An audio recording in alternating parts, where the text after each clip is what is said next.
ایک جنگل میں بہت سارے جانور رہتے تھے۔ ان سب کے بیچ ایک الو بھی رہتا تھا۔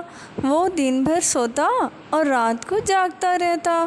ایک بلبل نے الو کو آواز دی، الو بھیا اب تو جاگ جاؤ، ہم سب دیکھو کیسے صبح صبح جاگ جاتے ہیں۔ الو بولا، میں ساری رات جاگ کر جنگل کی رکھوالی کرتا ہوں اور تم سب میری وجہ سے آرام سے سوتے ہو۔ تم کیا چاہتی ہو، میں رات دن جاگتا رہوں؟ اب جاؤ یہاں سے، مجھے سونے دو۔ بلبل بولی، میں تو تمہیں بیکری والے شتر مرغ کی طرف سے دعوت دینے کے لیے بلانے آئی تھی۔ اب تم نہیں جانا چاہتے تو تمہاری مرضی، تم سوئے ہوئے ہو، میں تو سب کو یہی بتاؤں گی۔ الو بولا، رکو رکو، اب تو میں کیا، میری بھوک بھی جاگ گئی ہے، نیند تو کب کی بھاگ گئی ہے۔ یہ کہہ کر الو اڑا اور جانے لگا کہ اڑتے اڑتے ایک درخت سے ٹکرا گیا، کیونکہ اسے دن میں کچھ نظر جو نہیں آتا تھا۔ الو بولا، میں تو دعوت کھانے جا رہا تھا، یہ کہاں سے آ گیا، آیا تو آیا، مجھ سے ٹکرا گیا۔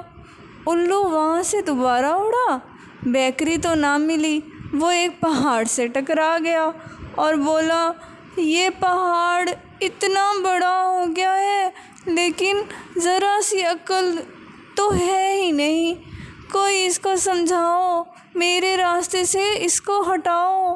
اتنے میں ایک طوطا وہاں آ کر بولا، الو کی دم، راستے میں پہاڑ نہیں، تم آئے ہو، وہ تو اپنی جگہ پر کھڑا ہے۔ الو بولا، یہ دعوت تو مجھے بہت مہنگی پڑ گئی، 2 دفعہ ٹکرا چکا ہوں، طوطے میاں تم مجھے بیکری تک چھوڑ آؤ نا۔ طوطا بولا، میں تو اپنے حصے کا کھانا کھا آیا ہوں، اب تمہارے ساتھ جا کر الو نہیں بنوں گا۔ الو بولا، چلو راستہ ہی بتا دو۔ طوطا بولا، یہاں سے سیدھا اڑتے جاؤ۔ وہ بہت دیر تک اڑتا رہا کہ اچانک نیچے سمندر میں گر گیا۔ ایک کچھوا باہر آ کر بولا، الو بھائی یہ کیا کر رہے ہو، پرندے ہو کر ندی میں غوطے لگا رہے ہو؟ الو بولا، میں تو اسے بیکری سمجھ کر دعوت کھانے نیچے آ گیا، طوطے نے مجھے یہی راستہ بتایا تھا۔ کچھوا بولا، الو بھائی طوطے نے تمہیں الو بنایا ہے، الو کو الو بنایا ہے۔ الو بیچارہ سچ میں الو بن گیا۔